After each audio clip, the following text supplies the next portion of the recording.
मीठे बच्चे, बाबा आया है तुम बच्चों को अविनाशी कमाई कराने।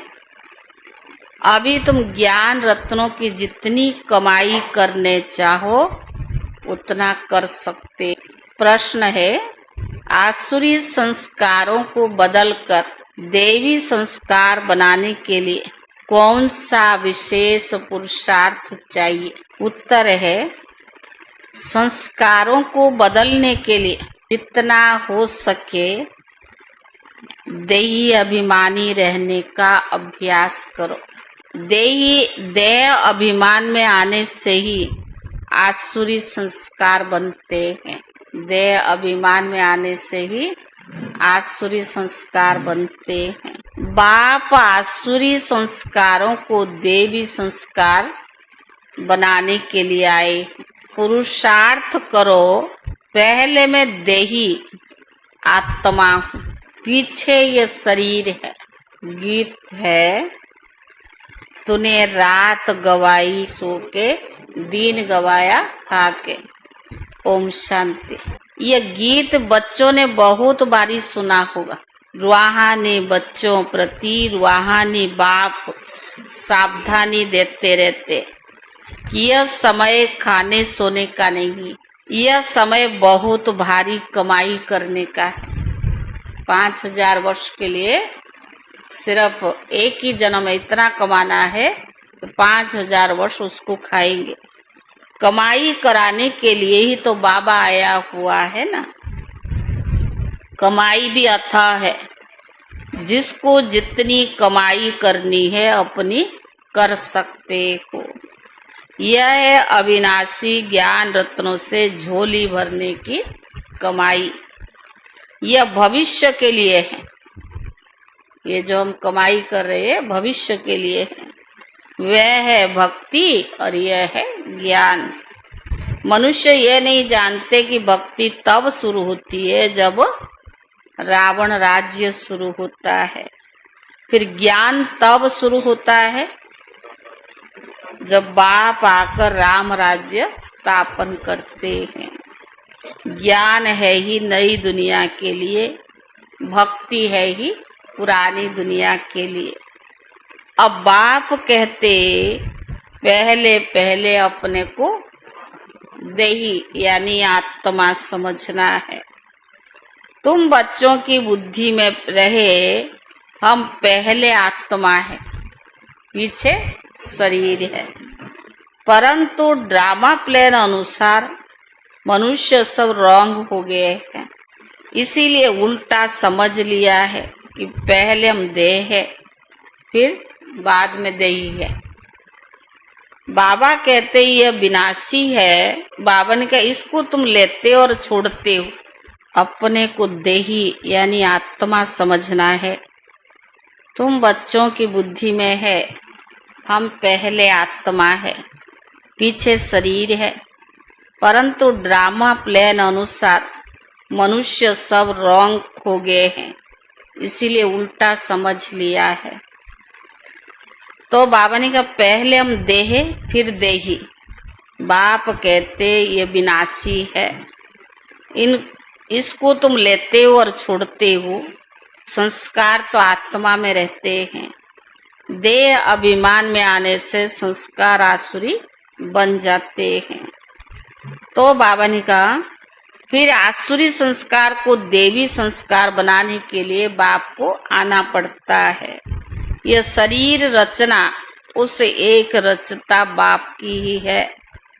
उनको सब फादर कहते हैं। जैसे लौकिक बापू तो फादर कहा जाता है ना, बाबा और मम्मा। ये बाबा ने कहा दोनों अक्षर बहुत मीठे हैं। रचता तो बाप को ही कहेंगे, वे पहले माँ को एडॉप्ट करते हैं फिर रचना रचते हैं।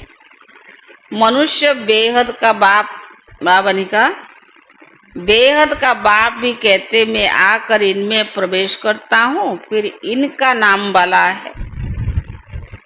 तो बाबा ने कहा सिर्फ बाप आकर बच्चों को अपना परिचय देते हैं। तुम हमेशा कहते हो बाप दादा के पास जाते हैं। सिर्फ बाप कहेंगे तो निराकार हो जाता है। निराकार बाप के पास तो सब जा सकते हैं, तब जब शरीर छोड़े। ऐसे तो कई जा भी नहीं सकते। ये नॉलेज बाप ही देते हैं, क्योंकि ये ज्ञान बाप के पास ही है। अविनाशी ज्ञान रत्नों का खजाना है। बाप है ज्ञान रत्नों का सागर। तो बाबा ने कहा पानी की बात नहीं है, ज्ञान रत्नों का भंडार है, उनमें नॉलेज है। नॉलेज पानी को नहीं कहा जाता है, पानी की बात ही नहीं है। जैसे मनुष्य को बैरिस्टरी, डॉक्टरी आदि का नॉलेज होती है ना, यह भी नॉलेज है। इस नॉलेज के लिए भी ऋषि मुनि आदि सब कहते थे, रचता रचना के ज्ञान को हम नहीं जानते हैं, वह तो एक रचता ही जाने। झाड़ का बीज रूप भी वही है। सृष्टि के आदि मध्य नॉलेज भी उनके पास ही है। वह जब आए तो मनुष्य, अभी तुमको नॉलेज मिली है, तुम इस नॉलेज से देवता बनते हो। जो बाबा ज्ञान दे रहा है, उस ज्ञान के आधार से हम देवता बनते हैं। नॉलेज पाकर फिर प्रारब्ध पाते हो, वहां फिर ये ज्ञान की दरकार नहीं रहेगा। ऐसे नहीं कि देवताओं में ये ज्ञान नहीं है तो भी अज्ञानी कहेंगे ना, नहीं, वह इस नॉलेज से ही ये पद को प्राप्त करते हैं। बाबा को पुकारते भी है ना कि बाबा आओ, हम पति से पावन कैसे बने, उसके लिए रास्ता अथवा नॉलेज बताओ, क्योंकि जानते ही नहीं है। अभी तुम जानते हो हम आत्माएं शांति धाम से ही आई है, वहाँ आत्माएं शांति में ही रहती है। यहाँ आए हैं पाठ बजाने, यह पुरानी दुनिया है, तो जरूर नई दुनिया भी थी। वह कब थी, कौन से राज्य करते थे, वह कोई भी नहीं जानते हैं। तुम अभी बाप के द्वारा जाना है। बाप है ही ज्ञान सागर सदगति दाता, उनको ही पुकारते रहते हैं कि बाबा आकर हमारे दुख रो, सुख शांति दो। आत्मा जानती है परंतु तम प्रधान हो गई, इसलिए फिर बाप आकर अपना ही परिचय देते हैं। मनुष्य ना आत्मा को जानते हैं ना परमात्मा को जानते हैं। आत्मा कोई ज्ञान नहीं, जो बाबा ने कहा आत्मा को ही ज्ञान नहीं है, ना परमात्मा का ज्ञान है। अब बाबा ने कहा आत्मा को ज्ञान नहीं तो परमात्मा अभिमानी बने। आगे तुम भी नहीं जानते थे, अभी ज्ञान मिला है तो समझते बराबर हम सूरत तो मनुष्य की है और सीरत बंदर की थी। अभी बाप ने ज्ञान दिया, तुम नॉलेज फुल बन गए। रचता रचना का ज्ञान मिला है। तुम बच्चे जानते हो हमको भगवान पढ़ाते हैं, कितना नशा रहना चाहिए। बाबा ने कहा क्या जानते हो कि हमें भगवान पढ़ा रहा है, तो कितना नशा रहना चाहिए। बाबा है ज्ञान का सागर, उनमें ज्ञान बहुत है।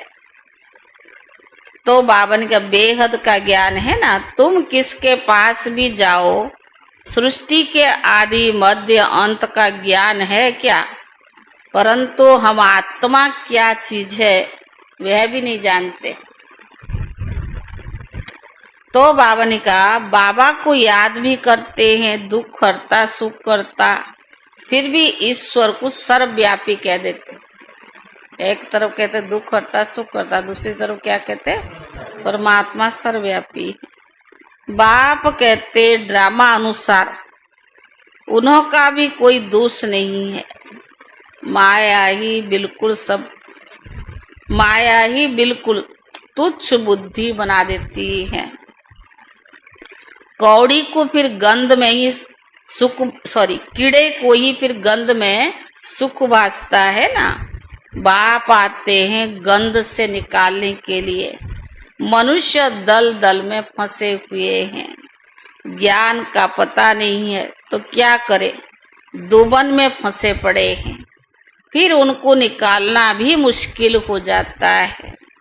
निकाल कर आधा पौना तक ले आओ, फिर हाथ छुड़ाए फिर गिर पड़ते हैं। कई बच्चे औरों को ज्ञान देते और स्वयं हुआ रहा, स्वयं बाबा ने कहा औरों को ज्ञान देते, स्वयं ही माया का थप्पड़ खा लेते हैं, क्योंकि बाप के डायरेक्शन के विरुद्ध कार्य कर लेते। कल बाबा ने कहा श्रीमत को कितना अंडरलाइन किया। अगर बाप के जो कार्य है उसमें श्रीमत नहीं है, अपने हिसाब से चलते, तो क्या होगा उनकी गति। दूसरों को निकालने की कोशिश करते हैं और खुद गिर पड़ते हैं। फिर उनको निकालने में कितनी मेहनत हो जाती है, क्योंकि माया से हार जाते हैं ना। अपने को उनको अपना पाप ही अंदर खाता है। माया की लड़ाई है ना। अभी तुम युद्ध के मैदान में हो, वे बाहुबल से लड़ने वाली हिंसक सेनाएं हैं और तुम बच्चे अहिंसक हो। तुम राज्य लेते हो, ये क्या है। बाबा ने कहा तुम राज्य लेते हो अहिंसा से। हिंसा दो प्रकार की होती है, एक है काम कटारी चलाना और दूसरा हिंसा है जिसको कहते मारना और पीटना। तुम भी डबल अहिंसक बनते हो। ये ज्ञान बल की लड़ाई कोई भी जानते नहीं, क्योंकि बाबा ने कहा हिंसा, ये ज्ञान बल की लड़ाई कोई जानते नहीं। अहिंसा किसको कहा जाता वो भी कोई जानते नहीं। भक्ति मार्ग की सामग्री कितनी भारी है। गाते भी है पतित पावन आओ, परंतु कैसे आकर पावन बनाता हूँ ये कोई भी नहीं जानते हैं। गीता में भी यही भूल कर दी है, मनुष्य को ही भगवान कह दिया है। शास्त्र मनुष्य ने ही बनाया, मनुष्य ही पढ़ते हैं। देवताएं तो ना शास्त्र पढ़ने की दरकार नहीं, वो तो प्रारब्ध भुगते ना, उनको आवश्यकता नहीं। वहां कोई शास्त्र नहीं होता है, ज्ञान पीछे है। वैराग, वैराग किसको कहा जाता है? तो बाबा ने कहा वैराग किसका वैराग? भक्ति का ना, पुरानी दुनिया का वैराग, पुराने शरीर का वैराग। बाप कहते इन आंखों से जो कुछ देखते हो वे रहेगा नहीं। इस सारा छी दुनिया से वैराग, बाकी नई दुनिया का तुमको दिव्य दृष्टि से साक्षात्कार कराते हैं। तुम पढ़ते ही हो नई दुनिया के लिए, यह पढ़ाई इस जन्म के लिए नहीं। और जो भी पढ़ाई पढ़ाते वो दूसरी उस समय की जन्म जन्मांतर के लिए। अब तो संगम युग है, इसलिए जो तुम पढ़ते हो उसको प्रारब्ध कहाँ मिलेगी? उसकी प्रारब्ध तुमको नई दुनिया में मिलती है। बेहद के बाप से कितनी बड़ी प्रारब्ध तुमको मिलती है। बेहद के बाप से बेहद का सुख भी प्राप्त होती है। तो बच्चों को पूरा पूरा पुरुषार्थ कर चलना चाहिए। बाप ही श्रेष्ठ से श्रेष्ठ, उनसे तुम श्रेष्ठ बनते हो। वह तो सदैव है ही पूज्य। बाबा कभी पुजारी बनता है? ब्रह्मा बाबा बनता, लेकिन शिव बाबा कभी पुजारी नहीं बनता है। तो बाबा ने कहा वह तो सदैव है ही श्रेष्ठ, तुमको श्रेष्ठ बनाते हैं। 84 जन्म लेते लेते फिर तुम भ्रष्ट बन जाते हो। बाप कहते तुम जन्म मरण चक्कर से, मैं जन्म मरण चक्कर में नहीं आता हूँ। मैं अभी भाग्यशाली रथ में ही प्रवेश करता हूँ, जिसको तुम बच्चों ने ही पहचाना है। बाबा ने कहा अब तुम्हारा अभी छोटा झाड़ है, झाड़ को तूफान भी तो बहुत लगते हैं ना, पत्ते झड़ते रहते हैं, ढेर फूल निकलते हैं, वह भी तूफान में गिर पड़ते, पत्ता झड़ता रहता है और तूफान लगते तो जो फूल आते वो भी गिर जाते हैं। तो बाबा ने कहा माया तूफान बहुत तेज है, उस तरफ है बाहुबल और इस तरफ है योग बल अथवा याद का बल। तुम याद अक्षर पक्का कर लो, वह लोग तो योग योग अक्षर कहते रहते हैं। तुम्हारी है याद, चलते फिरते बाप को याद करते हो, इसको योग नहीं कहेंगे। योग अक्षर सन्यासियों को नामी ग्रामी है।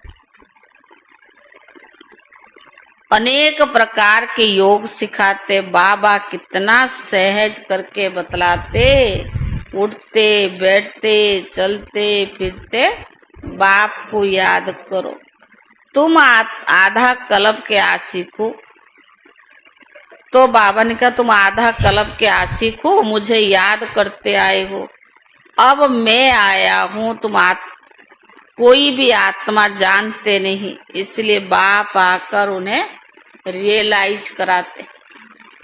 आधा कल्प हमने बाबा को पुकारा और बाबा आया, लेकिन बाबा कहते कहीं जानते नहीं, तो बाबा आकर खुद ही रियलाइज कराते हैं। तो बाबा ने यह भी समझने की बड़ी महीन बातें हैं। आत्मा अति सूक्ष्म और अविनाशी है, न आत्मा विनाश होने वाली है, ना उनका पाठ विनाश हो सकता है। अविनाशी आत्मा है, उनका पाठ भी अविनाशी है, विनाश नहीं होता है।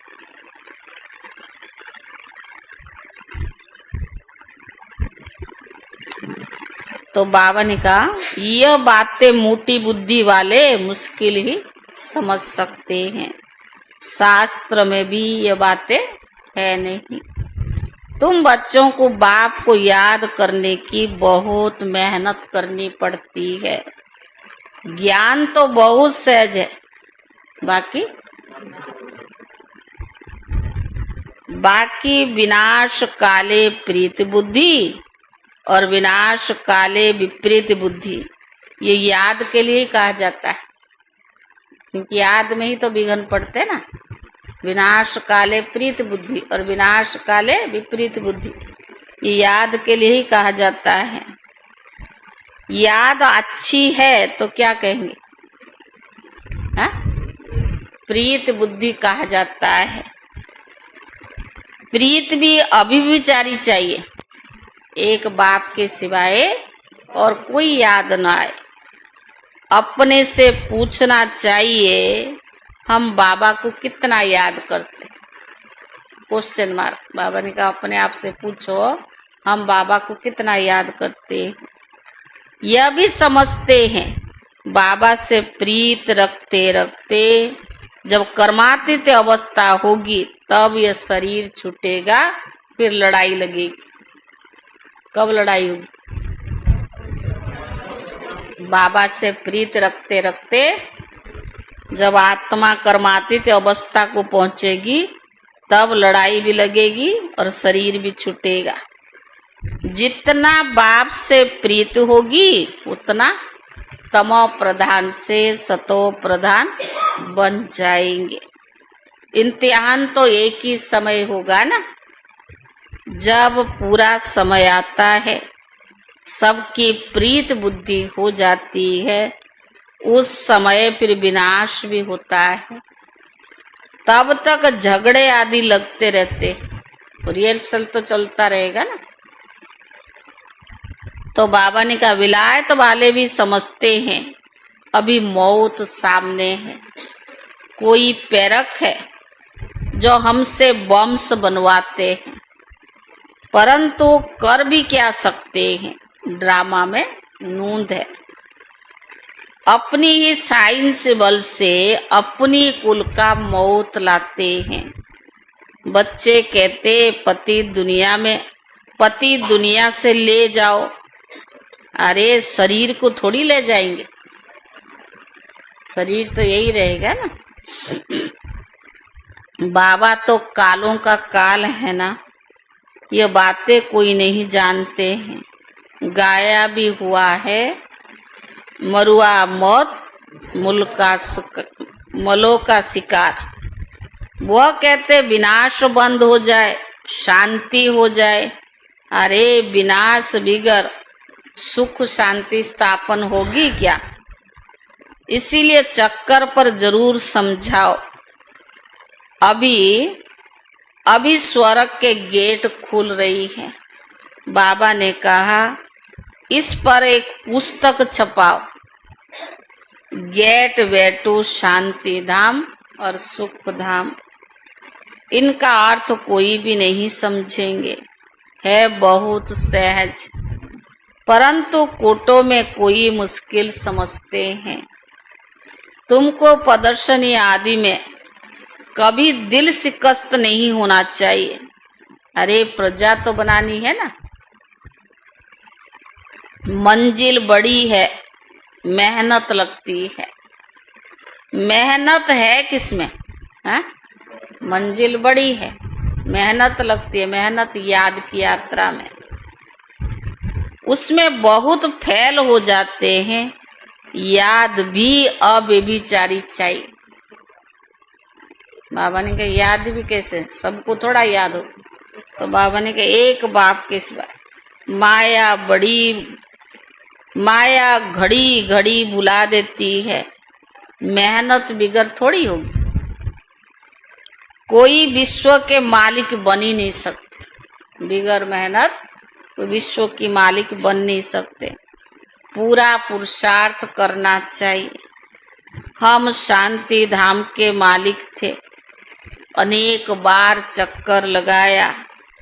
अब बाप को याद करना है। माया बहुत बिघन डालती है। बाबा के पास सर्विस के समाचार भी आते हैं। आज विद्युत मंडली को समझाया, आज यह किया। ड्रामा अनुसार माताओं का नाम वाला तो होना ही है। तुम बच्चों को ख्याल रखना है, माताओं को आगे करना है। यह चैतन्य दिलवाड़ा मंदिर है। तुम चैतन्य बन जाएंगे, फिर तुम राज्य करते रहेंगे। अभी पुरुषार्थ है तो सतयुग में जाओगे, चैतन्य बन जाओगे, फिर राज्य करोगे। भक्ति मार्ग आदि रहेंगे नहीं। बाबा ने कहा भक्ति मार्ग आदि रहेगा नहीं। अच्छा मीठे मीठे सिखी ले दे बच्चों प्रति माता पिता बाप दादा का याद प्यार और गुड मॉर्निंग। रूहानी बाप की रूहानी बच्चों को नमस्ते, और रूहानी बच्चों की तरफ से रूहानी बाप दादा को याद प्यार और नमस्ते नमस्ते। शुक्रिया बाबा, शुक्रिया। धारणा के लिए मुख्य सार है, एक बाप से अब विचारी प्रीत रखते रखते कर्मातीत अवस्था को पाना है। इस पुरानी देह और पुरानी दुनिया से बेहद का वैराग हो। दूसरा, कोई भी कर्तव्य बाप के डायरेक्शन के विरुद्ध नहीं करना है। युद्ध के मैदान में कभी भी हार नहीं खानी है। डबल अहिंसक बनना है। वरदान, शुभ भावना से सेवा करने वाले बाप समान अपकारियों पर भी उपकारी भव। जैसे बाप अपकारियों पर भी उपकार करते, ऐसे आपके सामने कैसी भी आत्मा हो, लेकिन अपने रहम की वृत्ति से, शुभ भावना से उससे परिवर्तन कर दो। कैसी भी आत्मा, यही सच्ची सेवा है। जैसे साइंस वाले रेत में भी खेती पैदा कर देते हैं, ऐसे साइलेंस की शक्ति से रहम दिलबन अपकारियों पर भी उपकार कर धरनी को परिवर्तन करते हैं। स्व परिवर्तन से, शुभ भावना से कैसी भी आत्मा परिवर्तन हो जाएगी, क्योंकि शुभ भावना सफलता अवश्य प्राप्त कराती। स्लोगन: ज्ञान का सिमरण करना ही सदा हर्षित रहने का आधार है। ज्ञान का सिमरण करना ही सदा हर्षित रहने का आधार है। अव्यक्त इशारे: रूहानी रॉयल्टी और प्यूरिटी की पर्सनालिटी धारण करो। आप ब्राह्मण जैसी रूहानी पर्सनालिटी सारा कल्प में किसकी भी हो ही नहीं सकती, क्योंकि आप सबकी पर्सनालिटी बनाने वाला ऊंच ते ऊंचा स्वयं परमात्मा है। आपकी सबसे बड़े ते बड़ी पर्सनालिटी सपन व संकल्प में भी संपूर्ण प्यूरिटी। इस प्यूरिटी के साथ साथ चेहरे और चलन में रूहानियत की पर्सनालिटी है। अपनी इस पर्सनालिटी में सदा स्थित रहो तो सेवा स्वतः होगी। ओम शांति।